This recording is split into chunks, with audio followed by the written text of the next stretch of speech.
কাশ্মীর মানেই যে শুধু সোনমার্গ, গুলমার্গ কিংবা পেহেলগামের বরফের চাদরে ঢাকা দারুণ সৌন্দর্য তা কিন্তু নয়। কাশ্মীরের গ্রীষ্মকালীন রাজধানী শ্রীনগরের আশেপাশে ছড়িয়ে রয়েছে দারুণ সুন্দর সুন্দর বেশ কিছু পর্যটন কেন্দ্র। রয়েছে শ্রীনগরের প্রাণকেন্দ্র তথা কাশ্মীরের প্রধান আকর্ষণ ডাল লেক, রয়েছে আদি শঙ্করাচার্যের মন্দির, রয়েছে চশমে শাহী ও নিশাদবাগের মতো বেশ কিছু মোগল গার্ডেন। আগের পর্বগুলিতে আপনারা দেখেছেন কলকাতা থেকে ট্রেনে করে জম্মু আসার ভিডিও, তারপর দেখেছেন সড়ক পথে চারিদিকের প্রাকৃতিক সৌন্দর্য দেখতে দেখতে জম্মু থেকে শ্রীনগর আসার ভিডিও, আর তারপর দেখেছেন ডাল লেকে দারুণ মজা আর হই হুল্লোড় করতে করতে কিভাবে শিকারা রাইড করেছি তার ভিডিও। আগের পর্বগুলি দেখে না থাকলে ডেসক্রিপশন বক্সে ভিডিও লিঙ্ক দিয়ে দিলাম, অবশ্যই দেখে নেবেন। এবারের ভিডিও থাকছে কাশ্মীর ভ্রমণ সিরিজের শ্রীনগরের লোকাল সাইট সিনগুলোকে নিয়েই। শ্রীনগরে 4টে দিন কোন হোটেলে ছিলাম, কি কি খেলাম, কি কি দেখলাম, সমস্ত কিছু নিয়ে থাকছে এবারের গল্প। নমস্কার বন্ধুরা, সুপ্রভাত। রাত পেরিয়ে আরও একটা নতুন দিনের শুরু। নতুন দিন মানে নতুন আলো আর নতুন ডেস্টিনেশন। আজ আমরা রয়েছি ভ্রমণ পিপাসু মানুষদের স্বপ্নের ডেস্টিনেশন ভূস্বর্গ কাশ্মীরে। আজ আমরা আমাদের কাশ্মীর ভ্রমণ সিরিজের তৃতীয় দিনে রয়েছি। এই তৃতীয় দিনে আমরা কাশ্মীরের অর্থাৎ শ্রীনগরের যে সাইট সিনগুলো করব সেইগুলোই এই ভিডিওর মাধ্যমে আপনাদের সামনে তুলে ধরব। তাহলে চলুন শুরু করা যাক আজকের ভিডিও। প্রথমে চলুন শ্রীনগরে আমরা যে হোটেলটিতে ছিলাম সেটি আগে আপনাদের একটু দেখিয়ে দিই। এটা হচ্ছে এখানকার রিসেপশন রুম, হচ্ছে আমার রুম নাম্বার 117।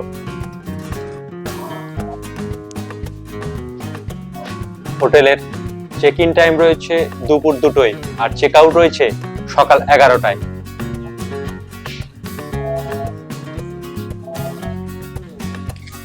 এখানে বসার সিটিং অ্যারেঞ্জমেন্টও রয়েছে।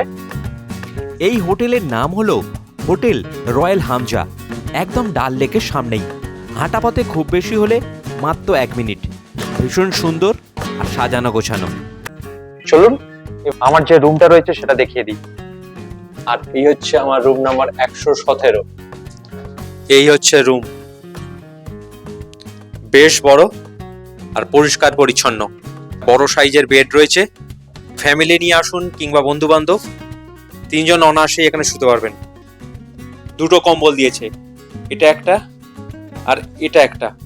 এদিকে টিভি রয়েছে, এদিকে একটা টি টেবিল রয়েছে, এখানে ফ্ল্যাক্স রয়েছে, 2টো গ্লাস রয়েছে, এখানে একটা ওয়ার্ড্রপ রয়েছে, এখানে মিরর রয়েছে, এখানে একটা টেবিল রয়েছে। রুমের দেওয়ালটা কাঠের তৈরি, দারুণ সুন্দর ডেকোরেশন করা। এখানে টাওয়েল দিয়েছে, সাবান দিয়েছে, মেনু কার্ডও দিয়েছে। এটা হচ্ছে ওয়াশরুম, ওয়েস্টার্ন টয়লেট রয়েছে, এখানে বেসিন রয়েছে, বালতি, মগ, টুল, শাওয়ার, এখানে রয়েছে গিজার। সকালে রুমের জানলা খুলতে গিয়ে দেখতে পেলাম জানলার কাছে বরফ জমে,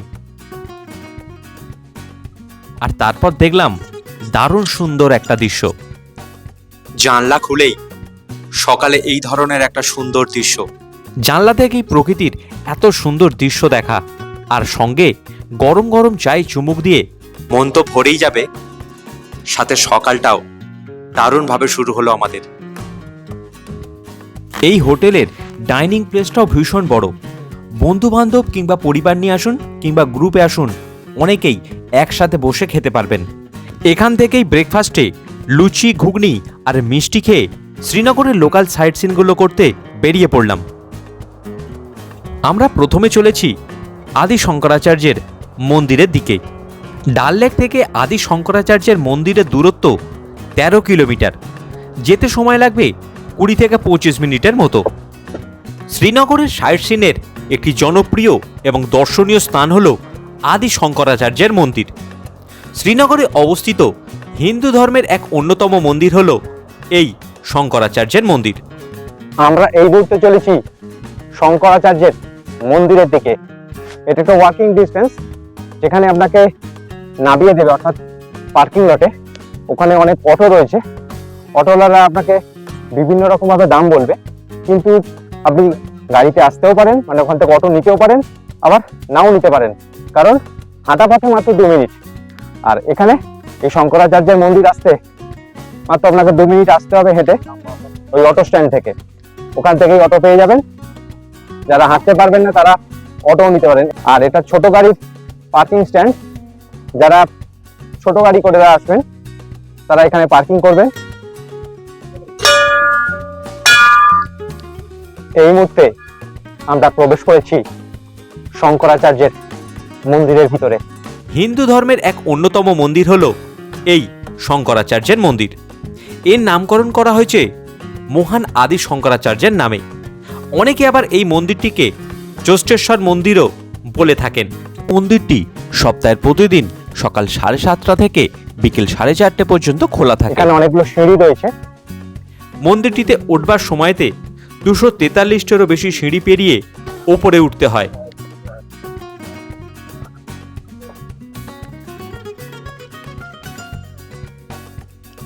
শ্রীনগরের জাবারওয়ান রেঞ্জের উপর অবস্থিত হিন্দুদের এই পবিত্র মন্দিরটি শঙ্করাচার্যের মন্দির।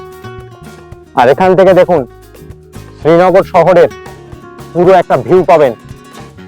কত সুন্দর লাগছে দেখুন পুরো শ্রীনগর শহরটা। দূরে ডাল লেক আর চারিদিকে রং বেরঙের বাড়ি।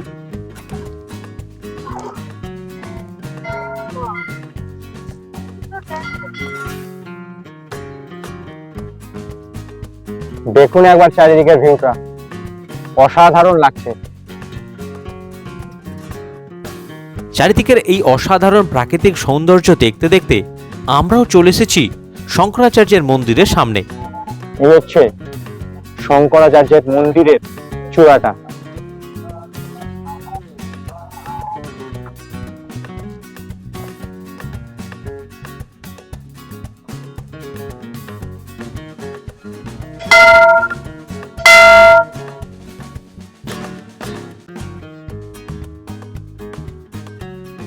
এই হলো আদি শঙ্করাচার্যের মন্দির। 20 ফুট লম্বা একটি অষ্টভুজাকার আকারের ধূসর পাথর দিয়ে মন্দিরটি তৈরি করা হয়েছে। আনুমানিক 350 খ্রিস্টপূর্বাব্দে রাজা গোপাদিত্য মন্দিরটি নির্মাণ বা পুনর্গঠন করেন বলে ধারণা করা হয়। কথিত আছে আদি শঙ্করাচার্য এখানে এসে ধ্যানে বসেন এবং কাশ্মীর উপত্যকার আধ্যাত্মিক কেন্দ্র হিসাবে এটিকে পুনর্জীবিত করেন, যা থেকে এর নাম হয়েছে আদি শঙ্করাচার্যের মন্দির। অমরনাথ যাত্রার সময় প্রচুর সংখ্যক হিন্দু ভক্তরা এখানে এসে পুজো দিয়ে অমরনাথ যাত্রা শুরু করেন। শিবরাত্রির সময় এখানে পূজার্চনা এবং অনুষ্ঠানও হয়। এখান থেকে দারুণ একটা ভিউ পাবেন, চলুন সেটা দেখাই। মূল মন্দিরে প্রবেশের আগে মন্দিরের চারপাশটা আপনাদের একটু দেখিয়ে দিই, চলুন তাহলে। দেখুন একবার পুরো শ্রীনগরের একটা দারুণ ভিউ। নিচে রং বেরঙের বাড়িগুলো লাগছে দেখছেন, একদম ছোট ছোট। এখানে পুজো দেওয়ার জন্য পুজোর বিভিন্ন সামগ্রী 50 টাকা করে পেয়ে যাবেন। এবারে চলুন মন্দিরের মূল গর্ভগৃহে প্রবেশ করা যাক। মন্দিরের গর্ভগৃহে প্রবেশ করবার আগে মন্দিরের চারিদিকটা প্রদক্ষিণ করতে হয়।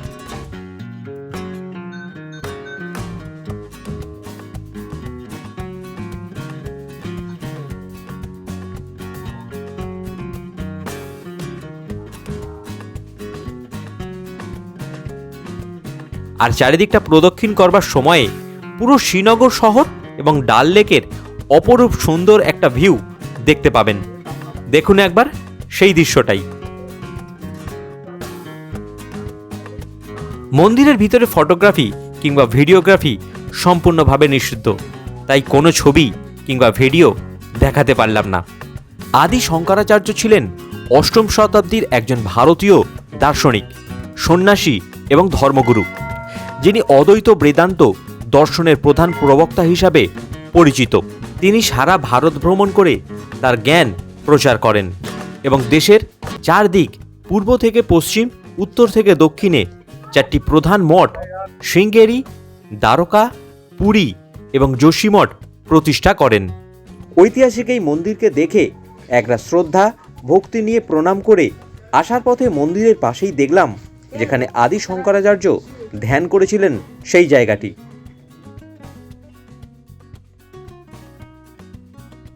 ঐতিহাসিক আদি শঙ্করাচার্যের মন্দির দেখবার পর এইবার আমরা চলেছি মুঘলদের তৈরি দারুণ সুন্দর চশমে শাহী মুঘল গার্ডেন দেখতে। ডাল লেকের পাশ দিয়ে যাওয়ার সময় ডাল লেকের অপরূপ সৌন্দর্য দেখতে দেখতে আমরা এগিয়ে চলেছি চশমে শাহী মুঘল গার্ডেনের দিকে। ডাল লেক থেকে এই চশমে শাহী মুঘল গার্ডেনের দূরত্ব প্রায় 8 থেকে 10 কিলোমিটার। ডাল লেকের পাশ দিয়ে বোলেভার্ড রোড ধরে ট্যাক্সি কিংবা অটোতে প্রায় 15 থেকে 20 মিনিটের মতো সময় লাগবে এই চশমে শাহী মুঘল গার্ডেন যেতে। শ্রীনগরে সারাদিন লোকাল সাইট সিন করবার জন্যে ছোট গাড়ির ক্ষেত্রে পড়বে 2,500 থেকে 3,000 টাকার মতো, আর যদি অটো করেন তাহলে পড়বে 1,500 থেকে 2,000 টাকার মতো। তবে দাম নির্ভর করে সিজন অফ সিজনের উপর, আর গাড়ি বুকিং করবার সময় অবশ্যই যাচাই আর বার্গেনিং করে নেবেন। চশমে শাহী গার্ডেন যাবার পথেই পড়বে এশিয়ার সবচেয়ে বড় টিউলিপ গার্ডেন, কিন্তু দুর্ভাগ্যের বিষয় এই মুহূর্তে টিউলিপ গার্ডেন খোলা নেই। মার্চের শেষের দিকে কিংবা এপ্রিলের প্রথম দিকে এলে টিউলিপ গার্ডেন দেখার সুযোগ পাবেন। এই মুহূর্তে চলে এসেছি চশমে শাহী মুঘল গার্ডেনের সামনে। আমাদের আজকে যে সাইট সিন হচ্ছে তার আরো একটা অন্যতম সাইট সিনের জায়গা, সেটা হচ্ছে মুঘল গার্ডেন বা চশমে শাহীতে। এই হচ্ছে মুঘল গার্ডেন চশমে শাহী। চলুন এখানে প্রবেশের জন্য টিকিটটা কেটে নিই।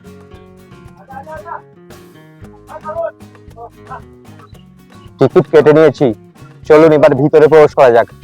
এখানে টিকিট নিল 30 টাকা বড়দের জন্য, ছোটদের জন্য 15 টাকা, আর ফরেনারদের জন্য 100 টাকা। এখানে অনেকগুলো সিঁড়ি রয়েছে, সিঁড়ি পেরিয়ে আস্তে আস্তে উপর দিকে উঠতে হবে। এটি সপ্তাহের প্রতিদিন সকাল 10টা থেকে সন্ধ্যা 6টা পর্যন্ত খোলা থাকে। 1632 সালে বিখ্যাত মুঘল সম্রাট শাহজাহান এই বাগানটি তৈরি করেছিলেন। শ্রীনগরের সাইট সিনের অন্যতম দর্শনীয় জায়গা হলো এই চশমে শাহী বা মুঘল গার্ডেন। 1632 সালে বিখ্যাত মুঘল সম্রাট শাহজাহানের নির্দেশে তার গভর্নর আলী মর্দান খান তৈরি করেছিলেন এই উদ্যানটি, মূলত শাহজাহানের বড় ছেলে দারা সিংহে উপহার দেবার জন্য। কাশ্মীরি পণ্ডিতদের সাহেব বংশের একজন বিখ্যাত মহিলা কাশ্মীরি সন্ত রূপা ভবানী দ্বারা এটি খনন কার্য করা হয়েছিল এবং সন্তদের দ্বারা বাগানটির নামকরণ করা হয়েছিল চশমে শাহীবি। পরে নামটি বিকৃত হয়ে যায় এবং আজ বাগানটি চশমে শাহী নামে পরিচিত। চশমে শাহী একটি ফার্সি শব্দ। চশমা শব্দটির অর্থ ঝর্ণা বা স্প্রিং, আর শাহী শব্দটির অর্থ রাজকীয় বা বাদশাহর। এই বাগানটির এমন নামকরণ করা হয়েছিল এই পাহাড়ি ঝর্ণা বা জলপ্রপাতের জন্য। বাগানের জনপ্রিয়তা আর সৌন্দর্য আরও বহুগুণ বাড়িয়ে তুলেছে বাগানের মধ্য দিয়ে বয়ে চলা একটি ঝর্ণা। দূরে রয়েছে জাবারওয়ান পর্বতশ্রেণী, সামনে রয়েছে সুন্দর ডাল লেক। সব মিলেমিশে এখানকার পরিবেশ অনন্য সুন্দর। এখানে এলে ছবি কিন্তু তুলতেই হবে, ফোনে মেমোরি থাকুক আর নাই থাকুক, ছবি তুলতে তুলতে মেমোরি শেষ হয়ে যাবে, কিন্তু মন আর ভরবে না। চারিদিকে সৌন্দর্যটা একবার দেখুন, অসাধারণ।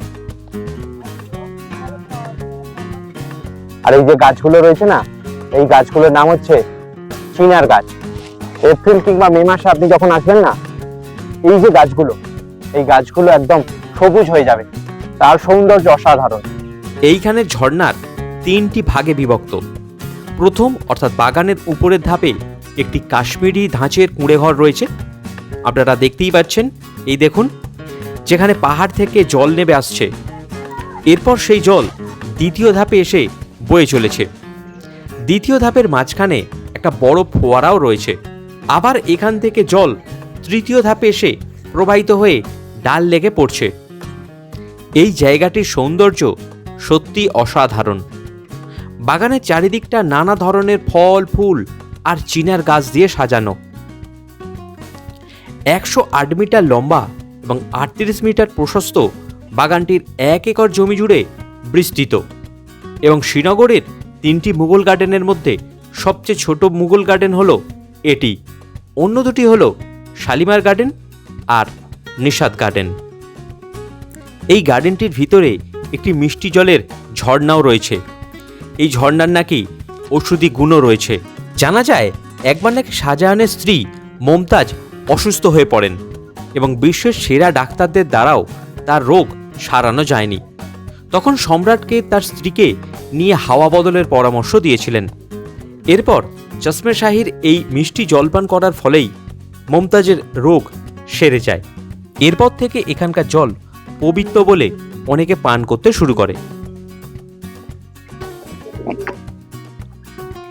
আমিও খেয়ে দেখলাম, সত্যি ভীষণ সুন্দর।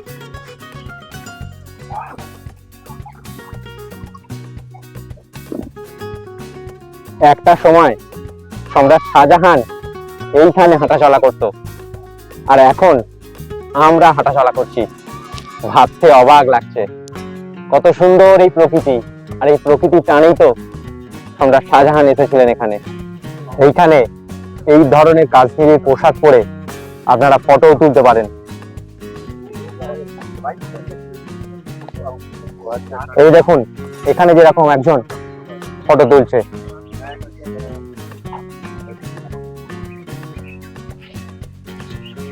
এই যে এখানে দেখুন কত টাকা নিচ্ছে সেখানে দেয়া রয়েছে। আর এত সুন্দর জায়গায় এসে এই ধরনের ড্রেস পরে ছবি না তুললে কিন্তু সমস্ত ভ্রমণটাই বৃথা। চশমে শাহী মুঘল গার্ডেনে বেশ কিছুটা সময় কাটিয়ে এইবারে চললাম পরবর্তী গন্তব্যের দিকে। শ্রীনগরে অনেকগুলো মুঘল গার্ডেন রয়েছে। এবারে চলে এসেছি আরো একটা মুঘল গার্ডেন, নিশাদ বাগে। নিশাদ বাগ একদম ডাল লেকের উল্টো দিকেই অবস্থিত। এই হচ্ছে ডাল লেক, আর একদম তার উল্টো দিকেই হচ্ছে এই নিশাদ বাগ। চলুন এবারে ভিতরে প্রবেশ করা যাক। এটা হচ্ছে টিকিট কাউন্টার নিশাদ বাগের। আর এই হচ্ছে টিকিটটা একবার দেখে নিন। বড়দের জন্য 30 টাকা, ছোটদের জন্য 15 টাকা, আর ফরেনারদের জন্য 100 টাকা। টিকিট কেটে নিয়েছি, চলুন এবার ধীরে ধীরে ভিতরে প্রবেশ করা যাক। এই গার্ডেনটি খোলা থাকে সকাল 9টা থেকে রাত্রি 8টা পর্যন্ত। চলুন প্রথমে ভিতরে প্রবেশ করা যাক, তারপর এখানকার ইতিহাস, এই গার্ডেনের সৌন্দর্য দেখতে দেখতে আপনাদের সেই গল্প শোনাবো।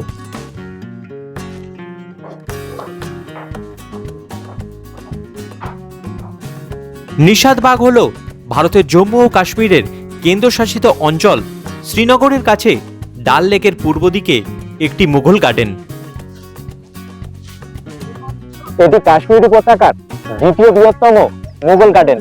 প্রথম হলো শালিমার বাগ। নিশাদ বাগ একটি উর্দু শব্দ।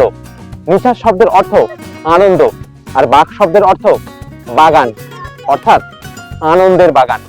আর এই আনন্দের বাগানে সত্যি আনন্দ রয়েছে। ভীষণ সুন্দর, চারিদিকে সাজানো আর পরিষ্কার পরিচ্ছন্ন। আর সারাটা দিন কোথায় কিভাবে কেটে যাবে আপনি এখানে না এলে বুঝতেই পারবেন না। বাগানটি 1633 সালে শাহজাহানের স্ত্রী নূরজাহানের বড় ভাই আসিফ খান দ্বারা ডিজাইন এবং নির্মাণ করা হয়েছে। এখানে 12টা স্টেপ রয়েছে এইরকম জলের, যেটা 12টা ঋতুকে বোঝাচ্ছে।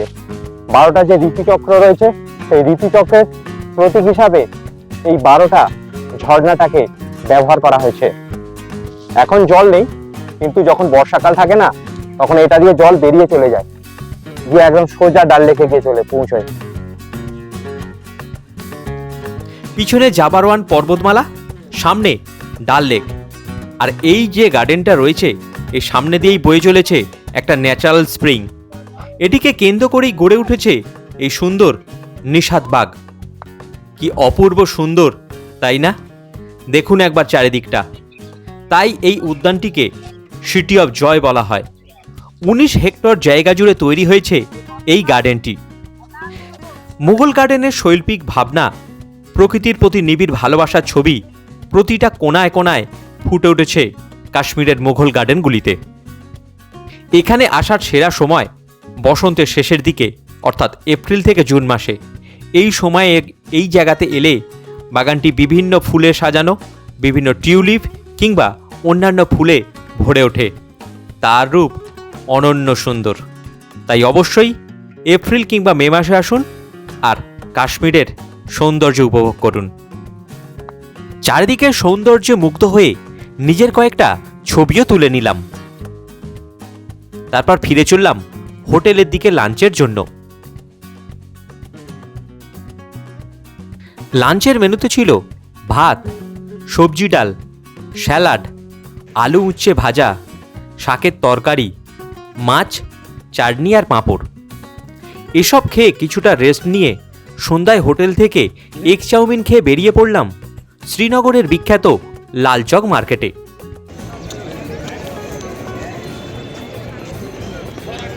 সিমলার যেরকম মেল রোড রয়েছে, যেরকম মানালিতে রয়েছে, যেরকম দার্জিলিংয়ে রয়েছে, ঠিক তেমন এটা হচ্ছে কাশ্মীরের মেল।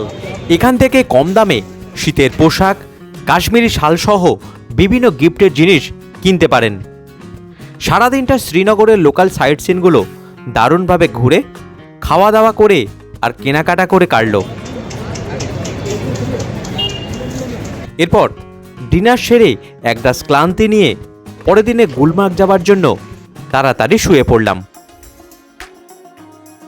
আমি তমাল, আর আপনারা দেখছেন আমার এবং আপনাদের প্রিয় ইউটিউব ভ্রমণ সংক্রান্ত চ্যানেল ট্রাভেল উইথ তমাল। এই ভিডিওটি আপনাদের কেমন লাগলো অবশ্যই লাইক, বন্ধুদের সঙ্গে শেয়ার, আর যে কোনো প্রশ্ন থাকলে কমেন্ট করতে ভুলবেন না। চ্যানেলটিকে অবশ্যই সাবস্ক্রাইব করবেন আর পাশে থাকা বেল আইকনটি প্রেস করবেন, যাতে ভ্রমণ সংক্রান্ত এই ধরনের ভিডিও পোস্ট করা মাত্রই তৎক্ষণাৎ আপনার কাছে নোটিফিকেশন পৌঁছে যায়। তাহলে দেখা হচ্ছে অন্য কোনো দিন অন্য কোনো ভিডিও নিয়ে।